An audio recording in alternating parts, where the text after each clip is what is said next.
ધારયતિ ઇતિ ધર્મઃ. ધર્મ ધારણ કરવાની વસ્તુ છે. ધર્મ માત્ર વાતો કરવાની, ટીલા ટપકા કરવાની વસ્તુ નથી. એને આપણે હૃદયમાં સ્વીકારીએ, એને આપણે આપણા શરીર ઉપર ધારણ કરીએ તો જ એને ધર્મ કહ્યો છે. અને એ મારા ને તમારા આચરણમાં આવવો જોઈએ. અને આચરણમાં જેટલો આવે એટલો જ આપણે ધર્મને પાળ્યો કહેવાય. વાતોમાં આપણે મોટી કરતા હોઈએ પણ પછી એમાંનું આપણા જીવનમાં કાંઈ ન હોય તો એનો કોઈ મતલબ નથી.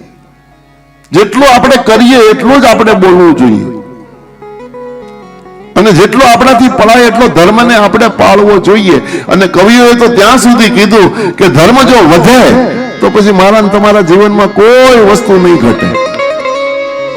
કે પણ ધર્મ વધે તો ધન વધે, અને ધન વધે મન વધી જાય. અને જો મન વધે તો બધાયમાં માન વધે. અરે બધું વધત વધ જાય. પણ જો ધર્મ ઘટે તો પછી ધન ઘટે, અને ધન ઘટે મન ઘટી જાય. અને મન ઘટે તો પછી બધાયમાં માન ઘટે. અરે બધું ઘટત જાય. ધર્મને પ્રધાનતા આપી છે. મારે ને તમારે, મારા ને તમારા ધર્મને યથાર્થ પાળવો જોઈએ.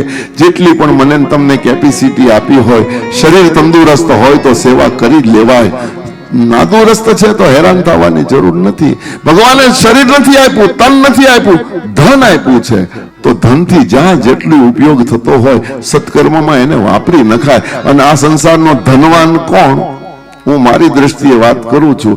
જે પોતાના હાથે વાપરે એ જ આ સંસારનો ધનવાન. બાકીના જે બધા ભેગા કરે ને એને હું વગર પૈસાનો, વગરનો તનખવાનો, વગર પગારનો ચોકીદાર કહું છું. ભેગા જ કર્યા કરે, મરી જાય ત્યાં સુધી એમાંથી એક પણ પૈસો વાપરે નહીં. એને ચોકીદાર ને બીજું શું કેવું? અને પાછો વગર તનખવાનો પોતાના પૈસા ઉમેરો કર્યા કરે, પણ એમાંથી એક પૈસો, ચમડી તૂટે પણ દમડી ન તૂટે. પછી છે ને એ અમારા ડોંગરે બાપા, મને બાપા યાદ આવી ગયા, પૂજ્યપાદ બ્રહ્મલીન ડોંગરે બાપા કહેતા કે આખી જિંદગી રૂપિયો કરીને ભેગા કર્યા હોય ને, અને પછી એમને ભેગું કરીને મરી જાય. આગળના જમાના બેંકો નહોતી, એ વખતે લોકો ઘરમાં ખાડા કરીને દાટતા. દેગડો ભરે, ઉપર લાલ કપડું બાંધે, અને એ બધું રાતે 12 વાગે, આ બધો પ્રોસેસ ક્યારે થાય? રાતે 12 વાગે.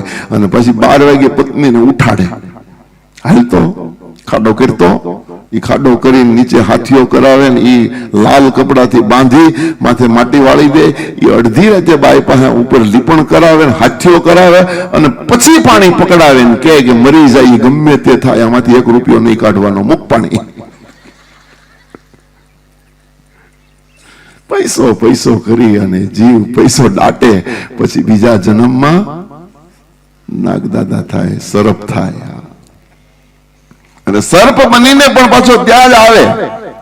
શું કામ આવે તમને ખબર છે? ઓલું દાટ્યું જોવા, કોઈ લઈ તો નથી ગયું ને. પછી નાના છોકરા વાતો કરતા મેં સાંભળ્યા એટલે બોલું. નાના છોકરા કે અમારે ઘરે હાપ નીકળેલો ને એ તો અમારો દાડો હતો. તમારો દાદો જ હતો, એ જોવા આવ્યો છે કે નહીં. એટલે ક્યાંક આપણી આવી સ્થિતિ ન થાય. ધનવાના સંસારનો એ જ છે જે પોતાના હાથે પરમાર્થે વાપરતો જાય. જો ધન આ સંસારમાં કોઈનું થયું નથી, કોઈનું થવાનું નથી. આ સનાતન સત્ય છે. મને તમને, મારા તમારા ભાગ્યમાં હશે ત્યારે જ મળવાનું છે. એ પણ સનાતન સત્ય છે. ભાગ્યથી વધારે પણ આ સંસારમાં કોઈને નથી મળતું, ભાગ્યથી ઓછું પણ નથી મળતું. આ પણ સનાતન સત્ય છે. સમજવું રહ્યું. અને જીવનમાં, મારા તમારા જીવનમાં આચરણમાં કેટલો ધર્મ આવે, ધર્મને સમજવો પહેલા તો, સમજીને પછી એનો સદુપયોગ કરી લેવો. ધનના 3 જ રસ્તા છે. યા તો ભોગ, તારાથી ભોગવાય તો ભોગવી લેવું જોઈએ. ભગવાને આપ્યું હોય તો એને વાપરવું, પોતાના માટે પણ વાપરવું, ખર્ચવું.